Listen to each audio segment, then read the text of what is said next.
Okay, welcome everybody to your goals achievement workshop. We're going to get a lot of stuff done today. We're going to make sure that you leave this workshop with a plan of action that will take you through the year so you can achieve both your personal goals and your dental practice goals. I encourage you to log on to your kind of, it's called a student profile or student dashboard in Thinkific. I wanted to do a very swift introduction for those of you who know who I am. So my name is Julie Parker, and I owned my own dental practice for 10 years, from 2003 to 2013. I was actually the first non-dentist to buy a practice here in Australia. And I did that after having spent many years as a dental assistant and receptionist since the age of 17. I was 33 when I had my practice, and then after I sold it when I was 43, I got into the dental practice consulting space and was doing a lot of work one-on-one with practices that slowly evolved into more of an online process. And I was able to work with dental teams throughout Australia, which was absolutely fantastic, and a couple in New Zealand as well. And slowly that evolved even further with the COVID situation, and I've established the club that's been running for a couple of years now, coming up to a couple of years now. And the club is a group practice online coaching platform. And I can tell you a little bit more about that at the end of our three-hour session today. I hope you've got a pad and pen ready so you can start scribbling some notes down and thoughts all the way through. It's important that we tap into your focused attention right now, and you can, all the little bits and pieces that you think, oh, that's a good idea, write them down, because how often do we have great ideas and we just forget them? I will be moving swiftly through the content because we do have a lot to cover within the 3 hours. So what we're going to achieve during this workshop today is identify the goals that, well, I might actually make my screen a bit bigger because the share screen, often you don't see it perfectly well. There we go. We're going to identify the goals that will help you achieve success both personally and in the dental practice that you're involved with. I know there's a couple of practice managers here, majority of you are practice owners. We're going to create a step-by-step plan to get daily progress. Progress, that sense of progress, is crucially important to motivate us and keep us happy on the journey of goals achievement. We're going to track your results so we can modify the plan as we go, teach you how to do that. Overcome what stops us from achieving our goals. It is a common thing to establish a whole series of goals, get to the end of the year and say, gosh, again, I didn't achieve those goals. What stopped me? We're going to go through that. Productivity and time management hacks and powerful tips to make sure you stay on track. During this workshop, we're going to be breaking away for what we call Pomodoro sprints. I don't know if any of you have come across Pomodoro sprints before. I've discovered them a few weeks ago, I would imagine, a few months ago, maybe 3 months ago, and they are absolutely magnificent. So a Pomodoro sprint is something that was developed by a person that his name is Francesco Cirillo. I think that's how you pronounce his name, Cirillo. And he started to recognize that he could have a dedicated period of time where he focused on something without distraction, without checking an email, answering a phone, needing to go to the bathroom, grabbing a coffee. And so he started putting just a tomato-shaped timer on his desk. And of course, Pomodoro in Italian is tomato. And this timer, he recognized it was around a 25-minute mark. So 25 minutes of concentrated energy and then 5-minute break. That's where you go to the bathroom, grab the coffee, have a walk around, refocus your energies, and then jump back into another Pomodoro sprint of 25 minutes. And so he was working in 25-minute time frames with 5-minute gaps in between. We're going to be doing something similar during this workshop because we want to get some of your thoughts down on paper, and we're going to be reducing it down to 20-minute sprints because of time restrictions of only having the 3 hours. And so when we talk about having a sprint, going on a sprint, the way that looks like is that at the very start of the sprint, I get you to have a think about what you're going to be working on in that 20 minutes. It'll be directed to you by the content that we're going through within the workshop. And then I will close my mic off, close my video off, and keep the session live. So maintain your activity maintain your attendance within this workshop, within the Zoom. And then after 20 minutes is up and you've been busily focused energy, scribbling things down, then I reopen my video and mic and say, come back to the table, everybody. Let's go to the next phase of the workshop. And that's where we're going to get some stuff done during the workshop. So when you come out the other end of the workshop, you've got your plan in place. The agenda that we're going to be sticking to as closely as possible is, first of all, we're going to go through the welcome and a bit of explanation. We'll then be moving into identifying the right goals, what type of goals there are and how to identify ones for both your personal life and your dental practice. Then we'll be entering into our first sprint. Moving into overcoming what stops us, recognising all the things that stop us from succeeding in our goals achievement. Then another sprint. Then we'll be moving into supporting your progress for the achievement of your goals and the need for daily motivation, what you can do in your everyday world to make sure you remain motivated and focused on your goals. Supporting your supporting your progress for the achievement of dental practice goals as well. What can we do within the dental practice to help us achieve our goals? Another sprint. Then getting the whole dental team on board with our goals. And then that's going to bring us up to midday, Eastern Daylight Saving Time. And then that is going to be the conclusion of the workshop. I've got a whole bunch of resources there that can help you enormously. So the amount of work that I'm actually providing to you is more than just the 3 hours, because there's some stuff that you can do after the fact as well. So what I suggest you do, if you do need to refresh a water, if you do need to go to the bathroom, then certainly you can do those in the sprints, but just make it short and snappy so you're getting as much of that 20-minute sprint time to work on your bits and pieces as possible. So let's have a think about goals. Why are goals even important? And there are 5 big benefits to actually identifying your goals. Goals give you direction. As they always say, if you have no end place in mind, you are going to be living randomly. And so the minute you've established a goal for yourself, it gives you direction, forward momentum to that particular spot. So it gives you direction. Goals help you identify what's important to you. And this is one of the things with goals identification and the journey of achievement to them that I encourage you to do, and be flexible of mind around it, because you may find that on your journey towards that goal that you identified a few months ago, that goal is not as relevant to you anymore. And that can really start to help you or contribute towards you losing focus and passion to achieve that goal, because the relevance isn't there anymore.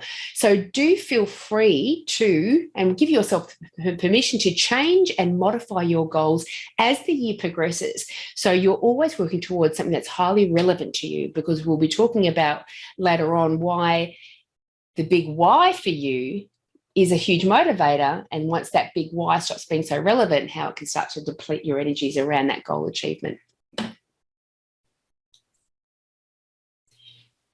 Goals also set us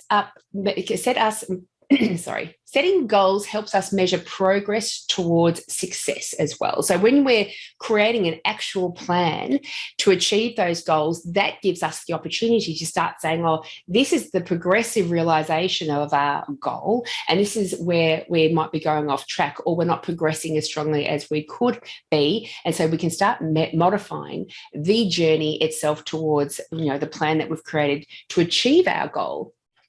So it helps us measure our progress. Goals help you stay motivated as well, especially when you start to incorporate your goals achievement, your goals awareness into your everyday life. That absolutely helps you stay motivated. And setting goals helps us keep accountable to ourselves as well, that we have stated out loud, this is what we're going to do. And what can we do to support that so we are kept accountable to our goals? We'll go through that as well.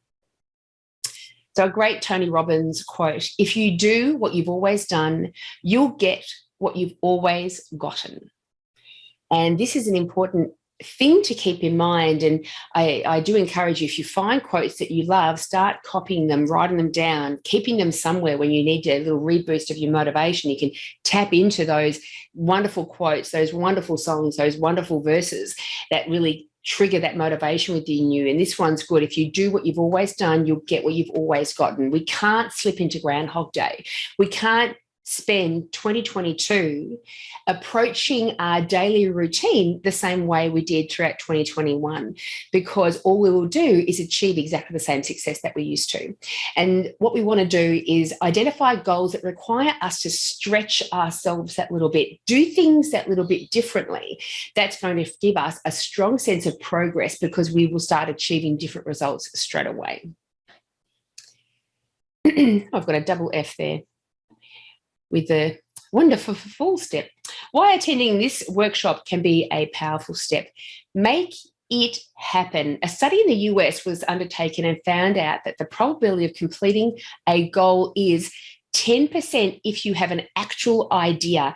And this is sometimes where we fall into the trap. We think, yes, I've identified my goal on the 1st of January. That's my New Year's resolution. I've identified. Now that's all I need to do. We get wildly disappointed when we don't progress towards the achievement of that goal. And so if you've actually just identified a goal, you've got a 10% chance of achieving that goal. However, that goes up to 25% if you consciously decide you will do it. I am going to achieve this goal. I am making that firm commitment to myself. That then jumps enormously to 40% if you decide when you will do it, when you put a time frame on it. I will lose 5 kilograms by March 31st. It jumps to 40%.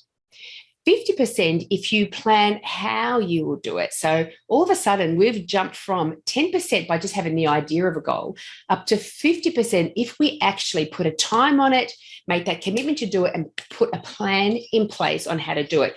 And that is hopefully what you're going to be getting at the end of this workshop, a plan. So you'll all of a sudden have a 1 in 2 chance of achieving those goals, but we're going to boost that up even more. That goes up to 65% if you commit to someone that you will do it.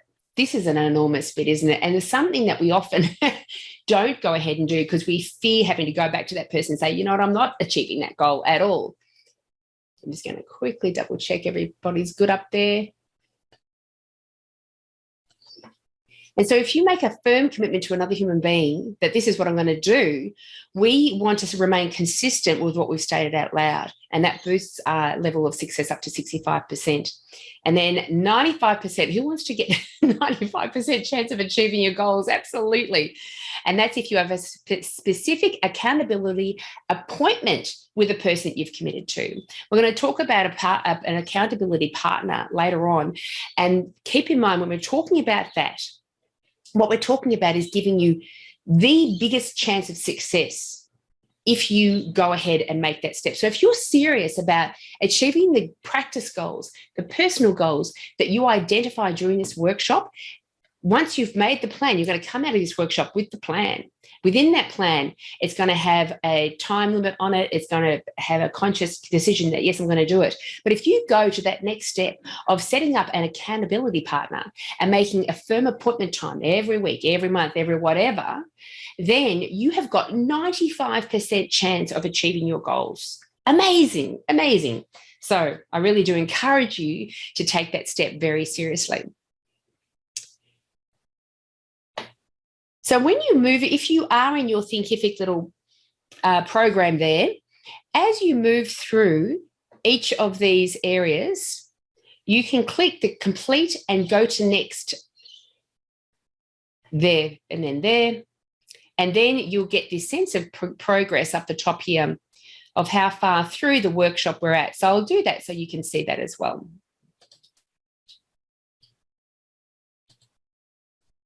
There we go. We've completed the introduction. How easy was that?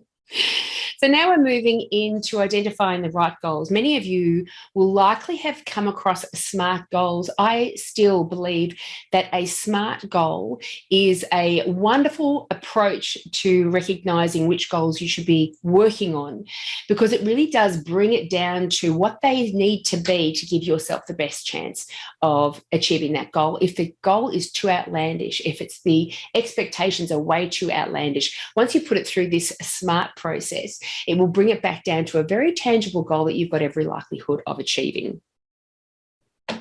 So what are SMART goals? SMART goals are specific, measurable, achievable, relevant, and time-bound.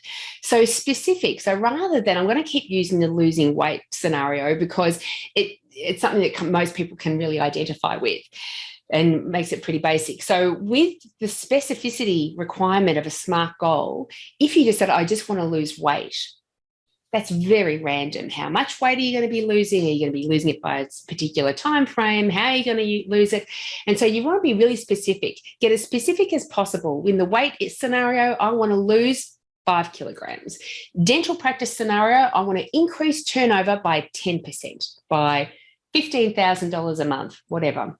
So we want to get really specific. It's only when we get really specific that we can effectively reverse engineer from that goal and determine how we're going to actually get there. So do think about, what do I want to accomplish? Why is this goal important? Who is involved in this goal? Where is this goal located? Which resource or limits are involved? To get all the specifics around that. The next one is it needs to be measurable. And the measurable part of the goal with FIT was a weight loss scenario would be jumping on the scales or dress size and clothing size. So I want to go from a size 12 down to a size 10, or I want to go from 65 kilos down to 60 kilos, for example. If it was a dental practice kind of element, so can we measure it? Absolutely. We look at our running figures every month and see what sort of turnover we're getting to see if we actually are getting towards our goal. So we do need to make sure that whatever goal we're establishing there is a way of measuring its success. And I am yet to find a goal that we can't measure success on. Even within a dental practice situation, when you're talking about let's improve the team culture, that's measurable as well, just with employee surveys that are taken every quarter. So there's also even the soft skills stuff, the things that don't seem so tangible, those sort of things can absolutely have a measure on them as well. And I go through with dental teams the important element of self-confidence. And self-confidence can be measured. You can just get a baseline. How do you feel in your level of self-confidence in these various different areas right now? 1 to 10, how comfortable are you? Wildly uncomfortable or totally comfortable? And you get that baseline measurement, and then you do a whole bunch of stuff to help build up the self-confidence of an individual or yourself. And then you take that same test. How comfortable are you in these various different areas, such as answering the phone, communicating with a dental patient, having a potentially confronting conversation with a staff member? How comfortable are you now after you've done a whole bunch of things to build up your self-confidence? And then you can start to see the difference. And so even self-confidence is measurable. Is the goal achievable? So in the weight scenario, if the goal was, I want to lose 50 kilograms in 1 month, that is not an achievable goal. I want to lose 5 kilograms in 3 months, that's completely achievable. In the dental practice situation, same thing. I want to increase turnover by 50% by going in mid-year. In the first 6 months, I want to have an increase of turnover of 50%. That's a pretty outlandish goal unless you're a building practice. You've just bought the practice and you're building things up. If it's a well-established practice, that's a very big call if you're not going to be making any big fundamental shifts and changes to the number of providers that are actually providing dentistry. But an achievable goal is I want to add 10% productivity every month for the coming year. That's achievable. So we do need to make sure that the goals themselves are achievable. Otherwise, we'll become deflated very quickly when we're going through our measuring and recognizing we're not having the impact and the success that we had planned for. Relevancy. Making sure the goal is relevant is a big one. That taps into our big why. If we've established a goal that makes no difference to us, if you've got somebody who already is fit and trim and does not have a weight issue, and they identify a goal of, I want to lose 2 kilos, then it's not going to be wholly relevant to them. It's not going to change their life. It's not going to really tap into something that they find truly desirable. So it's not going to be terribly relevant for them. In the dental practice situation, an irrelevant goal could be, I want to increase turnover by 1%. Well, big deal, 1%, that could just fluctuate. And that could be a normal fluctuation. So it's not terribly relevant. So making sure that we're identifying really relevant goals is a big one. Does this seem worthwhile? Is this the right time? Does this match other efforts and needs? Am I the right person to reach this goal? Is it applicable in the current socioeconomic environment as well, such as putting a goal in place for increased turnover when we're suffering through lockdowns back months ago? That would be an irrelevant goal because there's no way we can actually achieve that one because of the outside forces that were at play. So making sure that the goal is relevant, not just for you, but it's also important for your team members as well. They want to be working towards something that's relevant. And number 5, the T for time bound. We must put a timestamp, a due date, a completion date on our goals. And when you're reverse engineering goals, you can start off saying, I want to lose this much weight or I want to make this much increased turnover. And then having that, recognizing what that means every week, every month over the year, then we're going to have time-bound stamping all the way through the year that we need to hit these time-bound targets all the way through in order to achieve our end goal by the end of the year. So I hope your brains are thinking about the goals. I hope you've been thinking about the goals and the build up to this workshop that you have for yourself personally and for your dental practice, so we can start making notations of those. The other thing to think about with goals is, for a start, once you've identified your goal, put it through the SMART process and recognize whether it actually is a good goal to have. And then have a think about outcome and process goals. So outcome and process goals are 2 different things. The outcome goal is that by the end of the year, I want to achieve this thing. The process goals are all the targets I need to meet to get to the outcome goal. For example, an outcome goal is I want to be fit and lean. And for a dental practice, the outcome goal is $1 million dental practice. The process goals for each of those scenarios is the process goal for the weight loss or to become fit and lean is I'm going to exercise every day. If I exercise every day, that's my process in getting to my outcome goal. And for a dental practice, the increase of I've still got the exercise every day.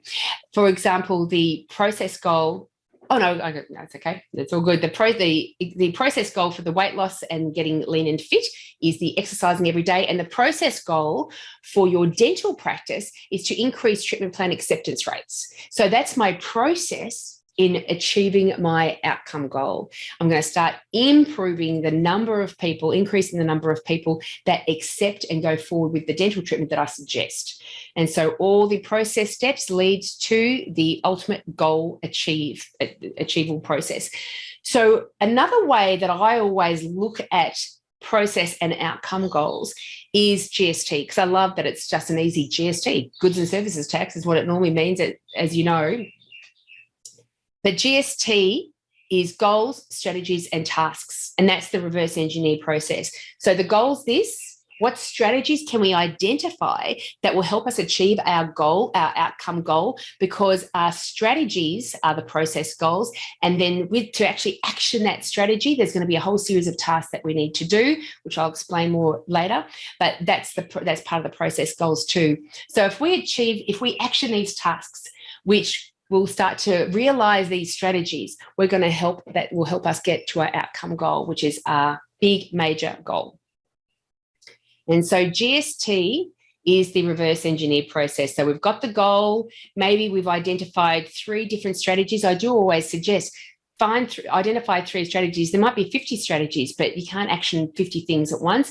But only identifying one strategy can be a challenge, because if you start losing relevancy, if that one strategy starts not to deliver the results that you want, you can become demotivated and you've got no plan B.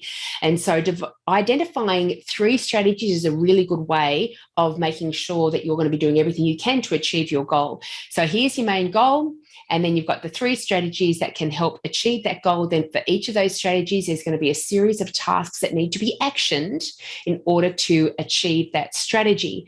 Without going to that step, this is where Monday becomes Tuesday, become Wednesday, become Thursday. Then you do an accountability appointment time with your accountability partner, and you go, I haven't really achieved anything. Well, the best way to achieve that journey, is to actually diarize. These are the tasks that I'm going to be doing, and these are the times I'm going to be doing them in. And when you go to that level of scheduling of that planning, then you're more likely to be able to achieve good progress. So personal goals. Let's have a look to see if I'm running to time here. We're going good. So our first sprint is due for 9:30. So in the build up to this 9:30 sprint, do have a think about what are my personal goals, what are my dental practice goals. So your personal goals can be identified in the 3 following areas: mind, body, and spirit. When we have a nice harmony of mind, body, spirit, when we've addressed each of those areas, when we're nurturing and looking after each of those 3 areas of ourselves, we develop good health. So mind is your social wellness, your intellectual wellness, and your emotional wellness. Body is physical body wellness, and spirit is spiritual wellness. Examples of personal goals are increase fitness, that's a body goal. Decrease weight, body goal. Read more, that is a mind goal.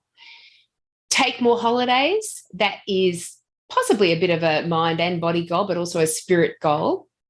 Be happier, that's a spirit goal. Start meditating, that's a spirit goal. See family and friends more often, that is a mind goal. Become a better public speaker, that's a mind goal. And build up my self-confidence, that's a bit of a mind goal as well. And so when you are identifying during the sprint what your personal goals are, we're going to have that vague goal of, I'm going to lose weight. But then we're going to bring that down to a specific goal. In this particular scenario, lose 5 kilos in 3 months or by this date. And the strategies that I'm going to use in order to achieve that goal is I can do time-restricted fasting, so no eating until 1 p.m. every day. The second strategy I'm going to use is minimize eating carbs. So I'm going to really cut down on the breads, the pastas, the rice. The third strategy I'm going to exercise for at least 30 minutes 3 times a week. And the fourth strategy I'm going to use is get an accountability partner. To get those strategies actioned, the tasks I've identified that I need to do is buy low-carb food for the pantry and the fridge. I'm going to put that in my diary. I'm going to put it tomorrow afternoon. I'm going to go out to the shops and buy low-carb food for the pantry and the fridge. The next thing I need to do is leave my exercise gear out. The third thing I'm going to do is schedule lunch and exercise into my online calendar. We're going to talk more about the value of the online calendar later on, but I'm actually going to be scheduling those things in. Ask whoever, I'm going to ask Sally to be my accountability partner and have my initial discussion of my goals. So I'm going to bring up Sally and say, let's jump on a Zoom call. Let's go out for a coffee. I've got a goal. You're going to be my accountability partner. I'm going to tell you all about my goal and what I'm going to do to try to get there. And the tracking of that is I'm going to weigh myself every morning upon rising and also conduct my weekly audit. We'll be talking more about what a weekly audit is later. And the accountability is conducting the weekly audit, and I'm going to make sure I check in with my accountability partner every month, for example. And so we're going to stretch out the personal goals to include all of these things. And you've got there's a worksheet there that's going to help you do that. With the dental practice goals, I know this is going to be rushed. Do what you can in the 20 minutes and then revisit this after the workshop if you feel you need to pay more attention to it. So dental practice goals, there could be business goals such as increased turnover, reducing expenses, expansion or renovations. That's kind of the business structure goals. They could be practice goals. So maybe we want more new patients, improved patient retention, increased treatment plan conversion, reduce downtime down. So we're going to really reduce down all the FTAs, the late cancellations, and any unscheduled time that just doesn't get booked. And we're going to start to also look at team goals, happier team, increasing or improving the skills of the team members, improved team communication. Maybe the team aren't communicating in a very healthy way and productive way. Maybe they're patient goals. So we're going to improve the patient experience, improve the way we educate our patients about their treatment plans. And shifting one of these dental practice goals into an actual plan, there is a way you can do that. I'm going to talk more about this particular Excel document that I've got, but that's I want to really get to a point where we are going through these downloads. So the downloads are the best way to utilize this sprint. So with the personal goals worksheet, open it up. You can fill it in online or you can print it off and and do it manually. So there's your vague goals, specific goals, strategies, tasks, and accountability. And then you've got the same for your dental practice goals. Dental practice goals, vague goals, specific goals, strategies, tasks, and accountability. So fill in, especially the goal, strategies, and tasks for it. You may need multiple pages for multiple goals. I'm going to send you on your first 20-minute sprint right now. It's now going to be a 19-minute sprint. I'm going to bring you back at 9:50. So right now, I am going to be turning off my video and turning off my audio. So you can go ahead and do that. Please feel free to put anything in the Q&A during this period of time, during this sprint, and I can answer any questions during that time as well. Have a great sprint. I'll see you back at 9:50. Thanks.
I'm just coming back online quickly. If some of you haven't been able to access your portal, I'm going to leave those 2 documents up so you can actually see those questions. So you can just make a note in your pad of your goals, strategies, and tasks. So I'll pop that up for you now and do a share screen on that.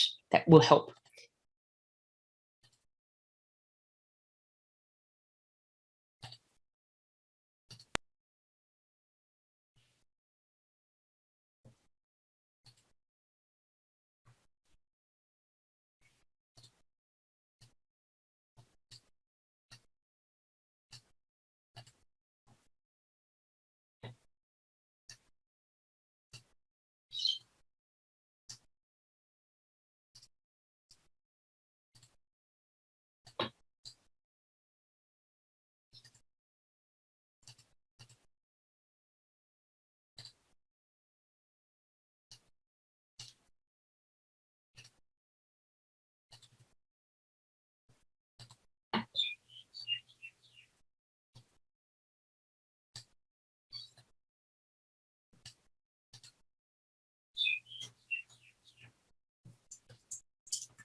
Okay, welcome back. I'll get all my screen back up. I hope you did well during that sprint. And I hope you found it effective. The sprints are really something that I've adopted into my everyday working routine, as others have as well. We use the sprints as part of the club and also part of the pilot program that myself and my buddy Amina are doing together for dental practice managers. And they have become just wildly popular because it's a great way of getting stuff done. Quite often at the end of a sprint, we give ourselves out of 10 how well focused we were. And that one I actually did. I'm doing all this workshop stuff with you. So I've got my personal goals written down here, and I've got my business goals written all down here as well. And with my personal goal, I have stretched myself and made sure that I'm going to contact my accountability partner and get that happening, because I know that from a business perspective, it works tremendously. But I'm going to put my neck on the line and make sure my personal goals are met as well by getting an accountability partner. So I hope you got all those bits and pieces down. You may wish to continue on with those sheets after the fact. I'll make sure that the follow-up email that I send through has all of the log-on details in case you haven't been able to find those within your emails, to make it nice and easy for you. Okay, now we are now going to complete and continue. I make sure that I've got that done on all of those areas. Moving my little screen here around.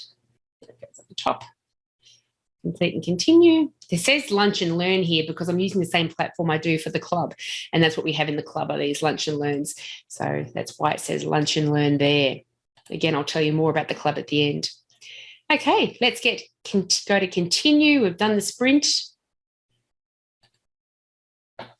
So if you have got those yourself into the Thinkific, then within the sprint chapter, that's where you find those downloads there. But I will send everything out through to you again. Okay, let's go through to recognizing what stops us from succeeding when we're trying to achieve our goals.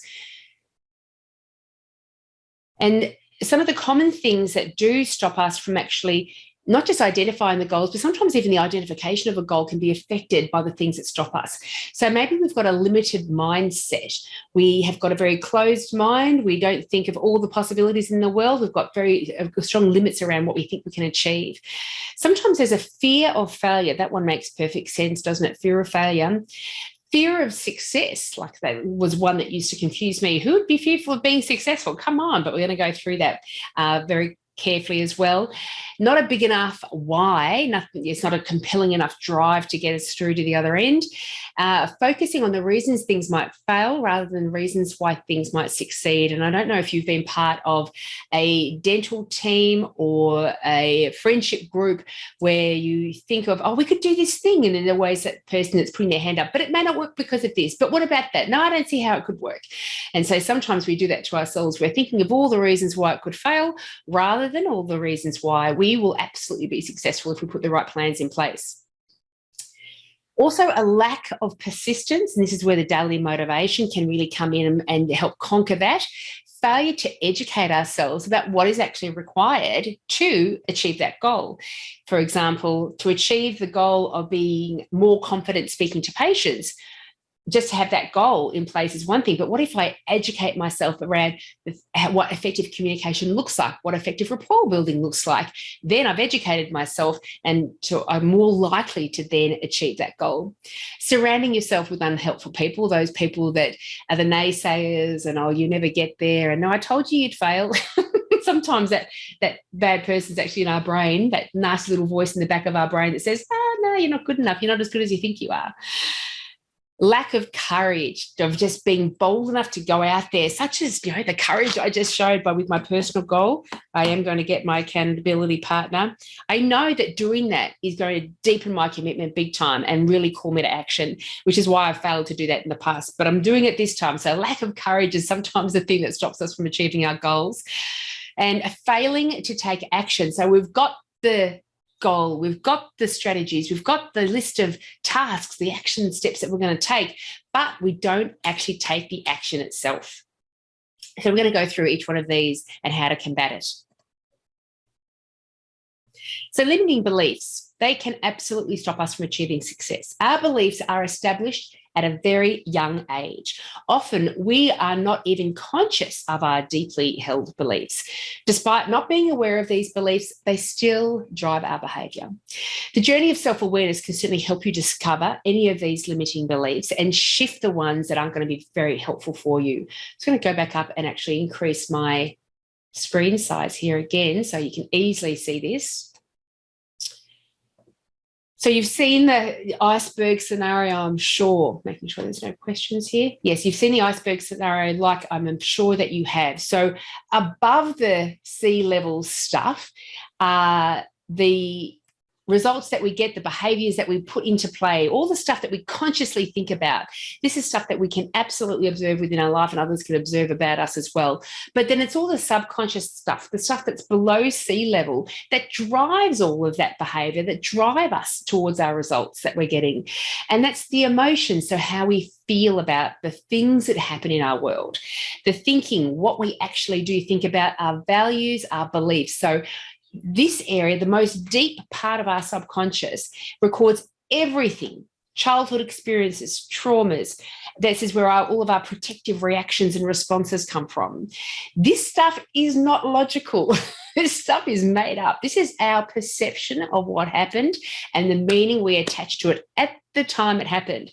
And this, an example of that is if you were made to feel embarrassed for making a mistake when you were in primary school by your prep teacher. You experienced that, you had emotional experience of that process, and then you attached a meaning, a childlike 5-year-old meaning to that scenario. And then you grow up. And if you don't go through that self-awareness journey and you don't recognize that's what's happening for you, that emotional response will be how you feel about making mistakes forever. It's not logical. So it actually controls, all this subconscious stuff controls 95% of our lives, 95% of our lives. And so you think about when you are driving around in a car and someone toots you, your instant reaction is usually something that comes from your subconscious. But then when you put a conscious meaning to it, like, oh, that person may have been in a rush because they were late to work in the morning, all of a sudden you can alleviate the way you feel about it from something negative to something who cares or something good because you've attached a more adult meaning to the scenario. Recognizing our triggers, recognizing that all of our beliefs come from usually experiences that we experienced when we were little children can play a very big role in how we identify we're going to move out of that space. And I'm an NLP practitioner, neuro-linguistic practitioner, or neuro-linguistic therapy. They've got a magnificent technique called timeline therapy.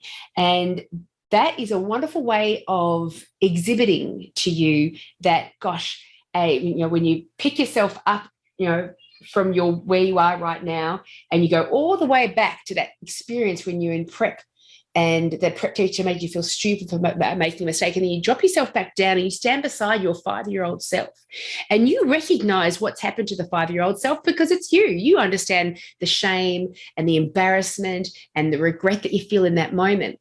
But then your adult self can say to you, that teacher didn't recognize that they were going to have such an enormous impact on you by making you feel bad about making mistakes.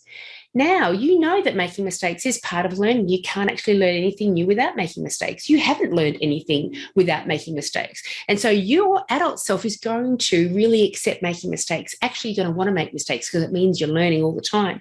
And so I'm here to tell you, I'm going to override the prep scenario, and I'm going to tell you this is how you can attach a different meaning to what's going on right now. This is the helpful meaning you can attach to this scenario moving forward into adulthood. And then you pick yourself back up again and come back down into the present moment. And all of a sudden you have helped to shift a core belief that you had and you've been living with since you're a little child. That sort of technique is really useful. However, we don't always have time to go off to get hypnotized and get an NLP practitioner to help you through these sort of things. And so I've got another technique that's going to help you with it. And so some of the limiting beliefs that we can have is if my dental practice is a failure, that means I'm a failure. Therefore, I fear failure. Success will change me in my life, and that's a scary thing. So these are the sort of limiting beliefs that can stop you from achieving any goals that you roll out, because the goal in your conscious space makes perfect sense. But your response to your world comes from your subconscious. And so if you've got a belief that you don't deserve the success, if you've got a belief that you don't have what it takes to achieve that goal, if you have a belief that if you fail at this goal, that's a terrible thing, then that's going to drive your behavior, not your conscious thought about the goal. This is going to be driving your behavior. So you need to start shifting things from here.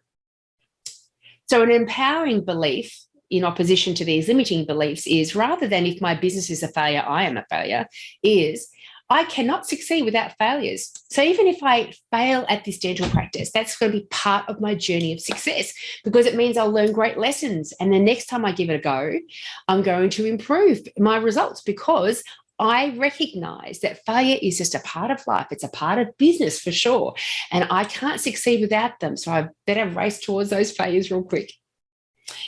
I fear failure. How about instead, I fear stagnation. I fear what the fear of failure does to me. But the fear of failure makes me just sit in that one space, that comfort zone, and not shift out of it. I want more from my life than that. So I'm going to make sure I fear that stagnation more than I fear the failure. Success will change me in my life, and that's scary. When we go through the fear of success steps, you'll start to recognize how a fear of success can really hamper your efforts. Rather than I fear that the success, I'm always in control of what makes up my life. Success will simply expose me to more options. So if I fear that success will change me in my life and that's scary, always have the stronger thought, the stronger belief being, but I've got control over my behaviors. And so if I don't like the new me or my new life, I'll just change it. All the success is going to do is offer me more options.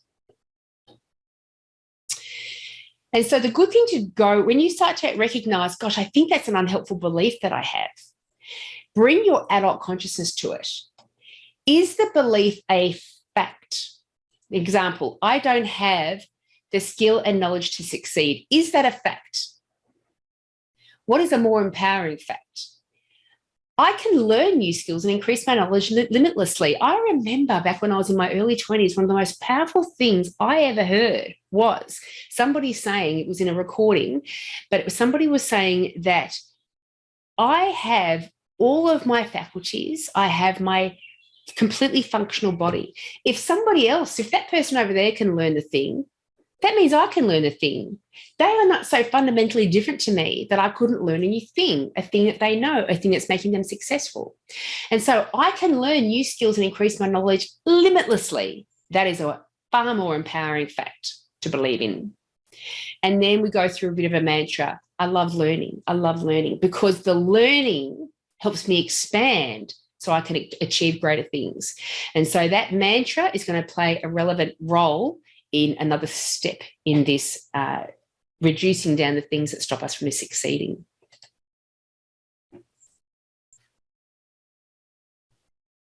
So the fear of failure, I'm going to go through a few phrases and you may find out why this fear can be quite immobilizing for you. Failure means I am a failure. I regret the times I have failed. These must resonate with most of you. They certainly resonate with me too. Other people look down on me for failing. Failure means I'm not good enough. People may stop loving me if I fail. Failure means life is a struggle.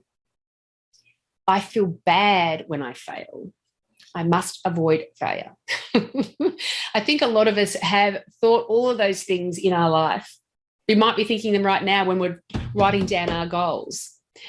The 4 signs that you fear failure, Tony Robbins, the motivational guru, self-awareness mega star over in the US. If you don't know Tony Robbins' work, please jump on and start looking at it. Read his books, do his stuff. I've been doing his stuff for decades and it's absolutely awesome.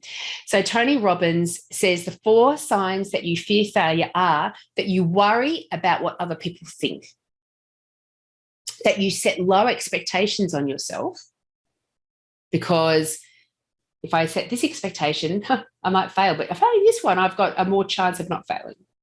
You procrastinate. Procrastination is a big one for both fear of failure and fear of success. You just keep putting off doing the stuff that's required to move you towards your goal. Because what if I fail? If I never start approaching, if I never do the stuff that's required to achieve the goal, then I can't fail at achieving the goal. You can't move on from your failures, so they sit with you when you keep contemplating them and you think about them at 2 o'clock in the morning when you wake up and can't go back to sleep again. But additionally, I also think signs that you fear failure are perfectionism. I think that is I'm not going to put this thing out there. I'm not going to open my dental practice until I've got the perfect team, until I've got the perfect environment, until I've got the perfect everything. So I'm just saying I'm like that because I'm a perfectionist. No, you're fearing failure. You're not getting to that next step. It's like a form of procrastination. So your perfectionism can delay you getting the stuff done that's required to get to your goal. Also, I think a fear of failure can display itself as easily distracted and avoid responsibility as well. And so when we are feeling all of these things, they are all indicators that we're not taking complete responsibility for our actions right now, for our beliefs right now. So fear of success. It involves being afraid of achievement, often to the point where people will actually sabotage their own efforts. While success is generally viewed as desirable, there are reasons why people may be fearful of doing well. And this is something that I always thought to myself, I don't understand the fear of success. I want success. It just looks pretty to me. And when I spoke to Charles Kovess, co-founder of Julie Parker Practice Success and Australasia's passion provocateur. He's a self-awareness guru in his own right, and also my husband. And I said to him once, I don't understand the fear of success. And he said to me, okay, let's move through it. And then once we move through this next phase, I'm like, I think I have a fear of success. So what is there to fear? How about, will I lose my friends if I were to be successful?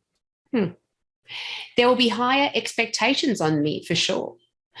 I will have greater responsibility on my shoulders. Yeah. More people will depend on me. This success is starting to feel pretty heavy. What if I'm not up to the task? Oh, my God, gosh, I'm going to feel bad about myself by getting that success.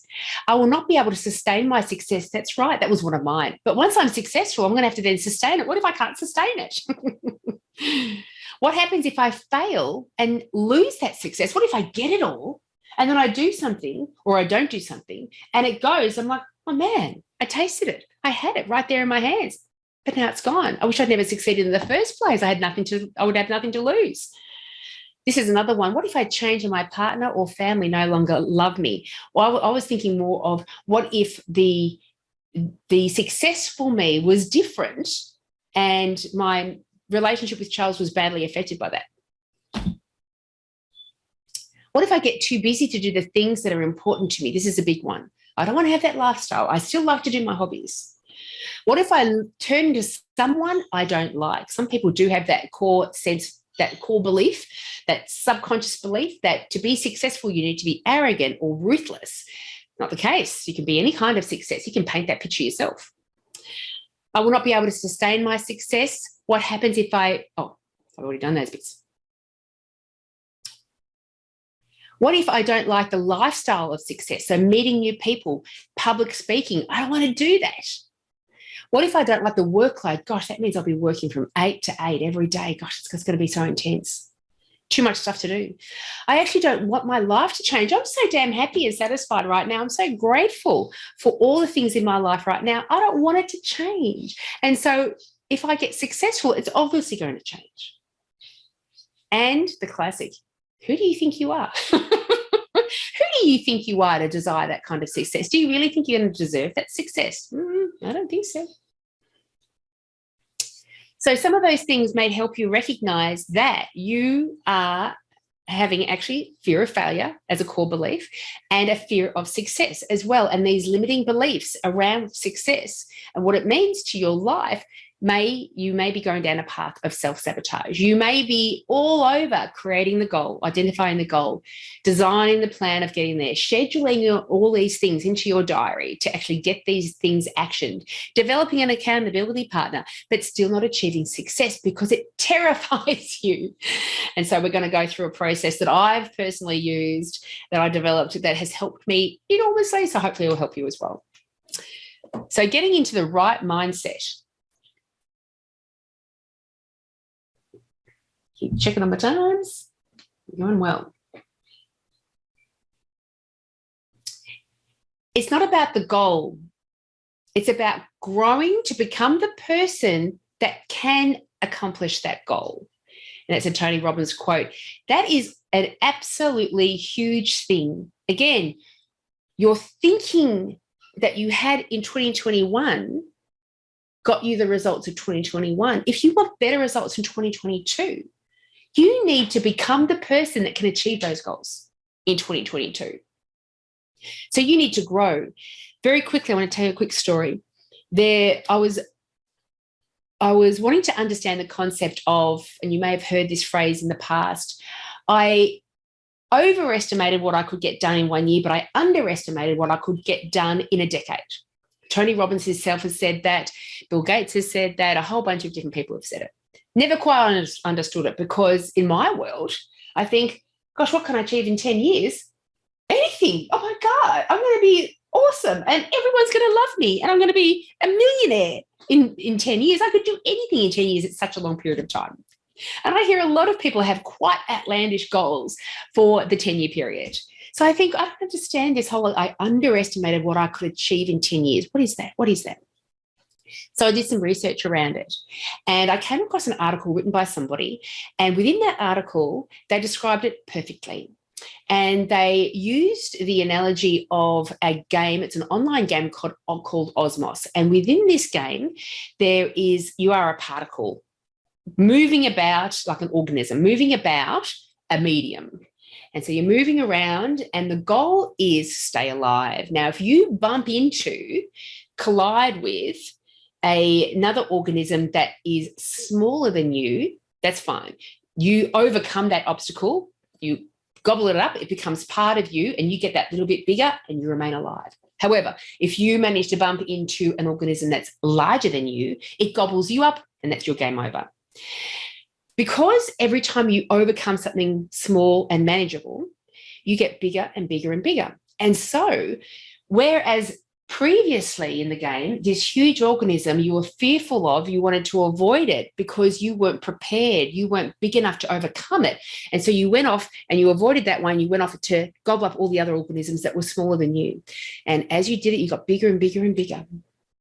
And then all of a sudden you'd come across that previously larger organism than you, but now because you're so large, it is smaller than you. And now you are prepared to bump into it, overcome it, gobble it up, and you remain alive, and it goes away. And that is why we have no idea what we're able to achieve in 10 years' time. And we've got 10 years of growth, skills development, learning, self-awareness. Who knows what we're capable of in 10 years? And this is why goals need to be malleable, changeable.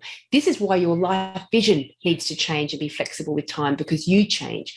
If you are in a growth mindset, if you love learning and you seek out learning every day, you are getting bigger and bigger and bigger, capable of more and more and more.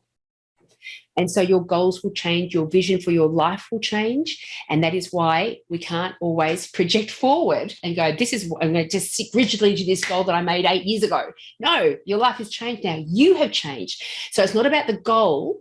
It's about you doing what's required to grow and become the person that has the skills, has the belief to be able to achieve that goal. So with your mindset, do keep this in mind. Mahatma Gandhi said, your beliefs, that core subconscious stuff, that little child thinking, your beliefs become your thoughts become your words become your actions become your habits become your values, and your values become your destiny.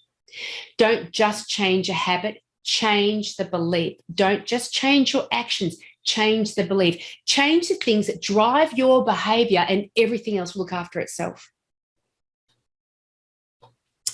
So certainly change your self-talk to be empowering thoughts rather than disempowering thoughts.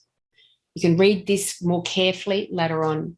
Change your language. Some people say, I'm just always like this. I'm just always a pessimist. No, change your language to be empowering. Change it to be that of the kind of person that can accomplish your goals. Recognize what that person looks like. Become them in your self-talk, in your language. Determine the mindset you need and act accordingly. So rather than, gosh, here I go, I have to exercise again. No, I love taking care of my body. I love nourishing it with whole foods, and I love exercising every day. I love it. Fake it till you make it. You don't have to believe it from the very start. Fake it till you make it. Learn and apply. So read books, look at YouTube videos, listen to podcasts. So learn all the things that you need to become the person that achieves those goals.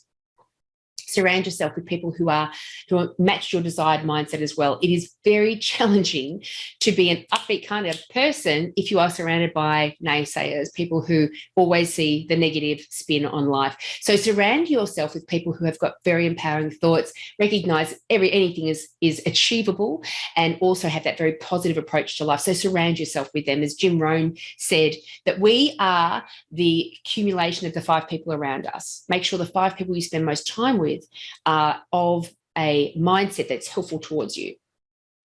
Create new habits to support your mindset change as well.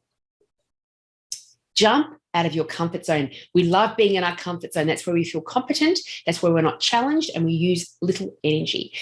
Jumping out of your comfort zone to the learning zone, we don't want to stretch out to the panic zone where we're all overwhelmed and freaked out, but just the learning zone where we're just pushing ourselves gently every day to learn something new, do something outside of the comfort zone every day. So doing those things will help you create the mindset of someone that can achieve your goals. So this is how I achieved shifting belief patterns within my world. And I started doing this, I think, 2 years ago. So because of what Mahatma Gandhi, because of his things, recognizing that the beliefs, everything has to start with the beliefs, and that you are what you think about most of the time. It's a great quote. You are what you think about most of the time. You are what you think about most of the time. The problem is what we think about most of the time is that negative voice in the back of our brains saying you're not good enough. You're not as good as you think you are. You're not capable. That terrible, terrible voice.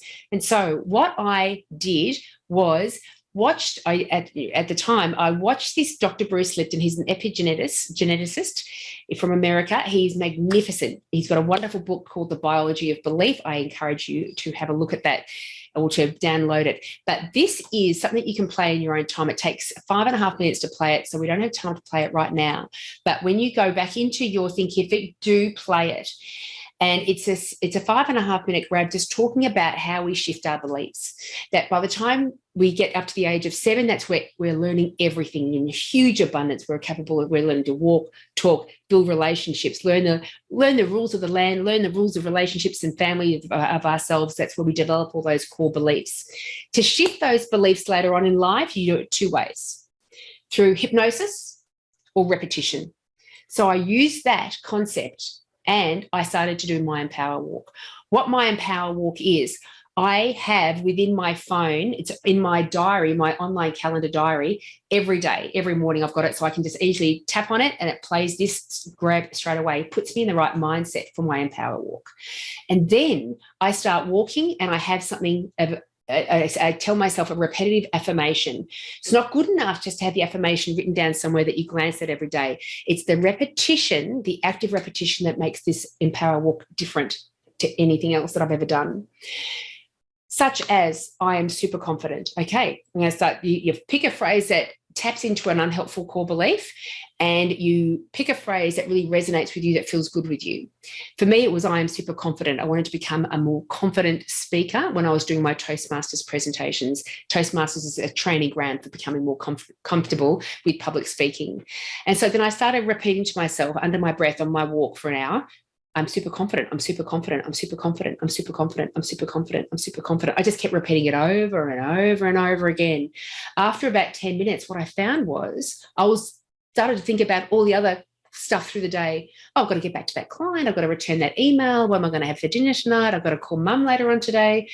And what I noticed was I was having all this conscious thought, but in the back of my mind, I'd replaced the negative recorder, tape on play, with I'm super confident. It's still going. It was still going automatically. I'm super confident. I'm super confident. I'm super confident. So I did that with my walk for a couple of weeks. Next time I got up to do a presentation at Toastmasters, I felt zero anxiety. And I was feeling super confident. I was faking it until I made it. It works. I promise you it works. I've done the same thing with I'm super productive when I felt overwhelmed with so much stuff to do. There's also plenty of time to get things done. I used to be a bit tight, feel like I was time poor, always chasing my tail. Also, I'm a super performer as well. Whatever, I would do one thing at a time. And whatever you're having trouble with your core belief system, I encourage you to read through this Empower Walk. I'm going to add to this a podcast episode that I recorded with me talking about this very thing. So you can listen to that as well and get a more expanded version of what my Empower Walk is. But what I have found is that now, once I've shifted that core belief, if I ever feel like, I'm suffering a little bit of confidence at the moment, with a bit of low self-confidence at the moment, all I have to say to myself is, I'm super confident. I'm super confident. Once or twice, I'm back in that right mindset again. Very, very powerful. I've suggested this to many people. They all doubt me. They have all come back to me saying, I couldn't believe it. It works. So do it when anything that is unhelpful in your world, do this Empower Walk. I guarantee you it'll work.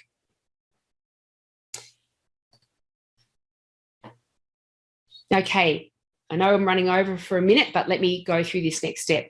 The alter ego is another tremendous way that you can role play that out of Fake It Till You Make It. There's a great book by Todd Herman called The Alter Ego Effect. And this is where if you feel like I don't have the belief systems that support my goals achievement, then what you do is recognize who does. Describe the person in detail in your brain, what their habits are, their characteristics, their beliefs are, how they talk, how they walk, how they are, how they show up in the world.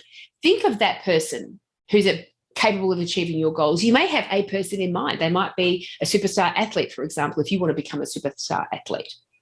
But then you develop that alter ego and you give them a name.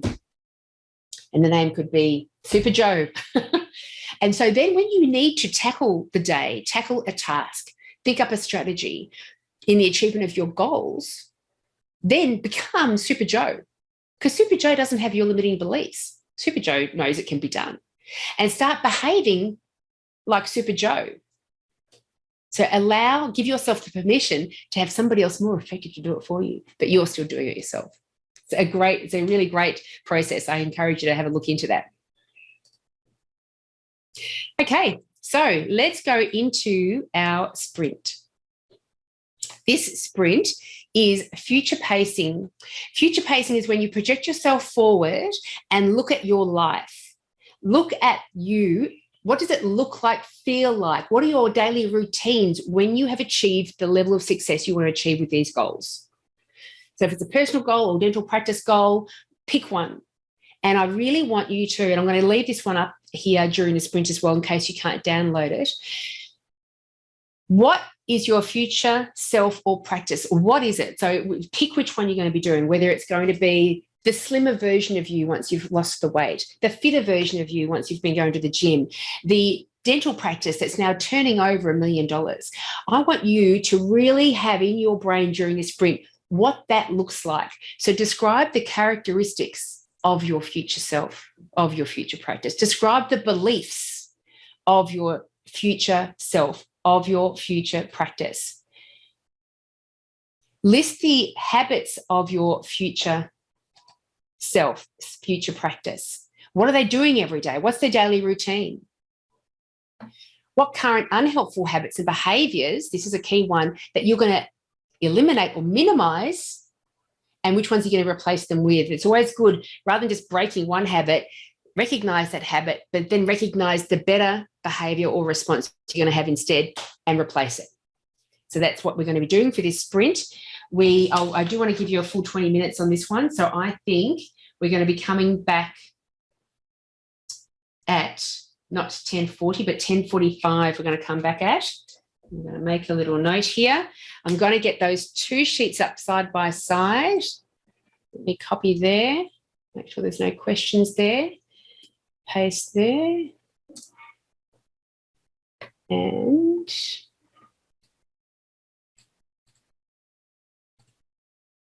do what I did before. Hopefully that's nice and helpful for you. Bring that down in size. There's that one. And there's that one. Click there. Okay, I'm going to be turning off my video and I'm going to mute myself. Please put any questions in the Q&A, but really step into that future self. Describe it exactly, because you're going to become it.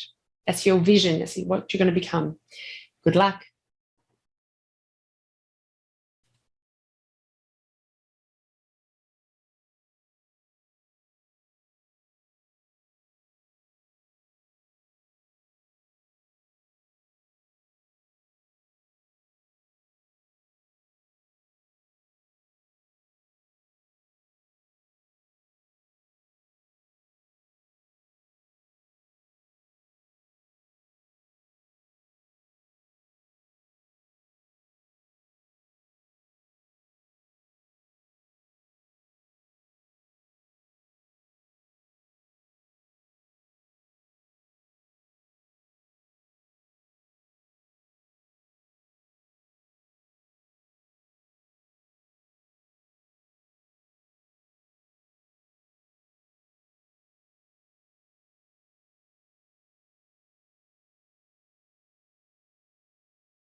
Okay, welcome back, everybody.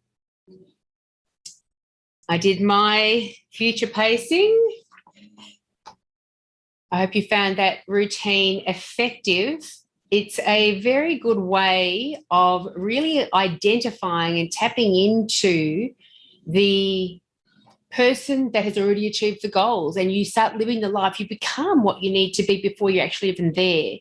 And when I first did future pacing, maybe a few months ago now, it really was quite amazing how all of a sudden things lined up and I was doing the daily routine of the successful goal achieved version of me. So it really does work a treat. So hopefully you have gained value from that as well. So let's catch up on a little bit of time and start moving into the need for daily motivation. And I'll just kind of go back one step. We're going to go through in the coming lessons how we can actually start recording that future paced self into our daily lives. We need to make the time for things. And if you don't already have an online calendar or some sort of calendar process that you run by, I really do encourage you to do so. The online calendars are wonderful because you can put alerts on everything. It doesn't require you to look at it to know what you're supposed to be doing next. And so schedule in the exercise, schedule in the meetings with your team members about the progress that you're going to be achieving within your practice. We'll touch on more on that, but this is where the daily routine, you can actually start scheduling it in for yourself straight away. The daily habits, start scheduling that in straight away. Okay, the need for daily motivation. As the famous but gone to God now Zig Ziglar said, people often say that motivation doesn't last. Well, neither does bathing. That's why we recommend it daily. Sometimes we think there's a problem if we need to be motivated freshly every day. But there's no problem. That's just human nature. We always go, I've got a little bit of hair on my lip. We always go to the default patterns of our lives because we're trying to conserve energy. So if the big tiger comes at us, we can run away from it. But we need to have that activity, that progress in every day for us to achieve our daily goals. That's part of the new you that you're moving into the person that does achieve the goals that you've established for yourself. So what I do in my daily routine, my online calendar, I have at 6 o'clock every morning 2 things. Number one is Dr. Bruce Lipton's 5.5-minute video that I don't need to watch it. I can just listen to it on my daily exercise. And that kind of gets me in the right mindset if I'm wanting to shift a core belief or anything. And the other thing is this video by Tony Robbins. Again, I won't play it for you now because it goes for nearly 13 minutes, but it talks about taking massive action, and it's quite an inspiring video.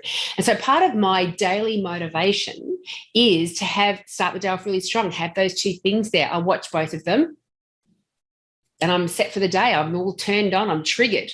And the minute these things don't work for me, I'll be replacing them with something else that does.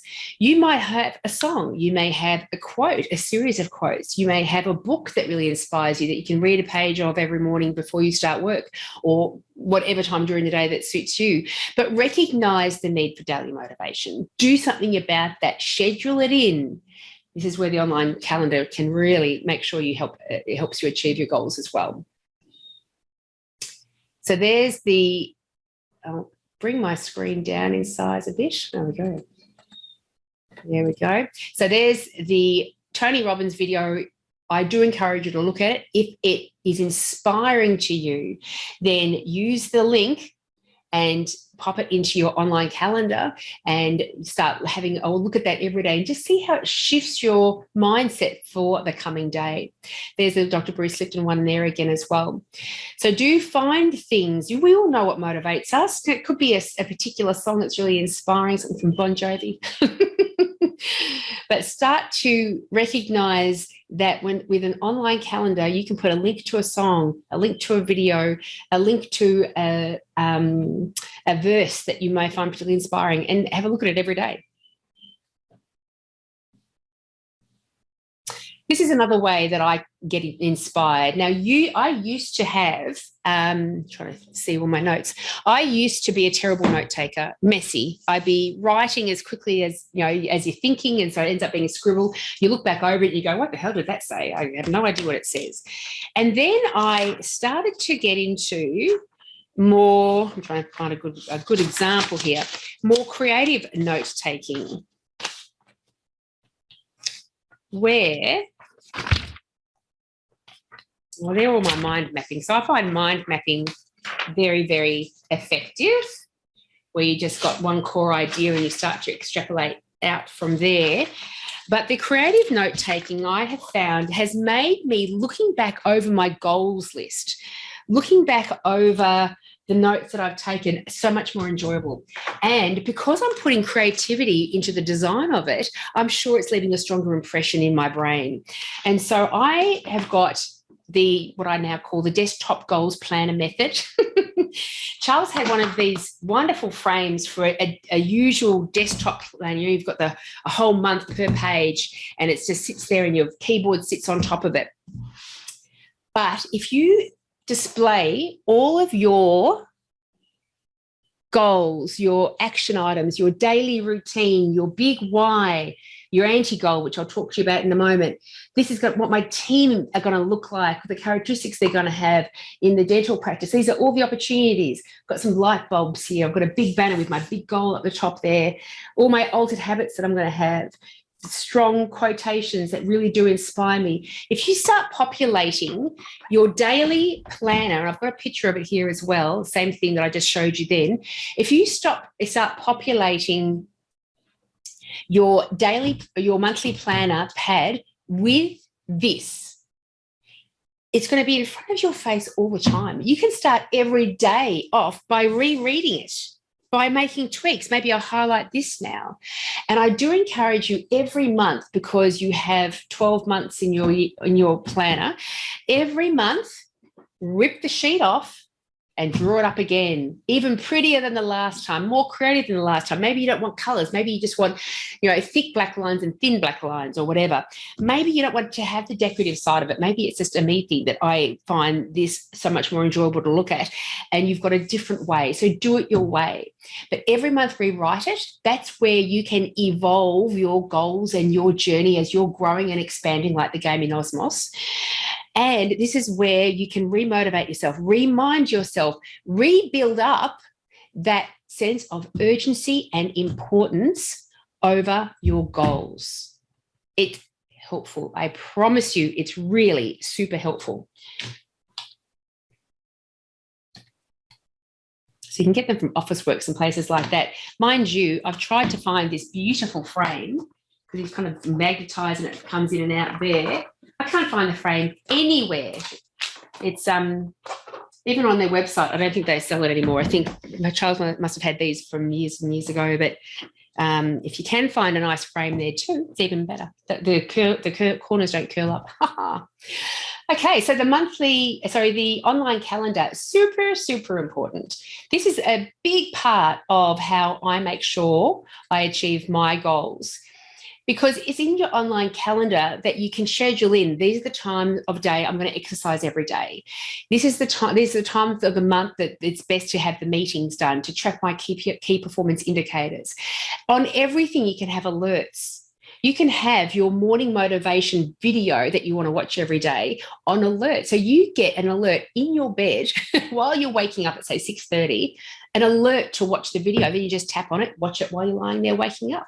Beautiful. You can tap on audible things or videos that, as you're slowly waking up, you're not awake yet, but maybe put your timer on for maybe 5:30 and have it playing while you're going through that semi-conscious sleep state. That's when your brain's really receptive to new ideas, and it's very malleable there too. And so start recognizing the value of doing an online calendar, because it serves so many purposes. You've got the reminders. You've actually set the intention. I'm making a commitment to do my thing then. The other thing it helps you to do is do a weekly audit, which we'll talk about. So, of course, you've got the phone version as well, which just continues to help you enormously. As you move through the day, I'll give you a quick glance at some of my previous weeks when you go beyond Christmas time, because it was a bit quieter at Christmas. These are my days. These are my days. And so this is where, am I screen sharing? Yes, I am. So this is how much I schedule. I schedule everything. So I know exactly how I spend my time.